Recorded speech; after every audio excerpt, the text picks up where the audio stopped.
ભક્ત કવિ નરસિંહ મહેતા યુનિવર્સિટી જૂનાગઢની અંદર આવેલી છે જુનિયર ક્લાર્કની ભરતી.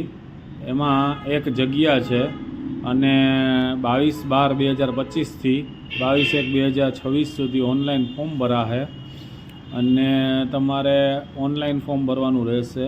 ઓનલાઈન ફોર્મ ભરાઈ પછી એના ડોક્યુમેન્ટ અને બધું એક બનાવી અને તેને સ્પીડ પોસ્ટ અથવા કુરિયર દ્વારા ત્યાં મોકલવાનું રહેશે. અને ભરતીની અંદર એક જ જગ્યા છે ટોટલ, અને એની તારીખો મેં તમને કહી દીધી એ પ્રમાણે છે. ઓનલાઈન એજ લિમિટ છે 35 વર્ષની અને એપ્લિકેશનમાં ગ્રેજ્યુએશન અને કોમ્પ્યુટરનું નોલેજ હોવું જોઈએ. બાકી બધી આ પીડીએફની ડિટેલ આમાં આપેલી જ છે, તમે જોઈ શકો છો અને વાંચી શકો છો.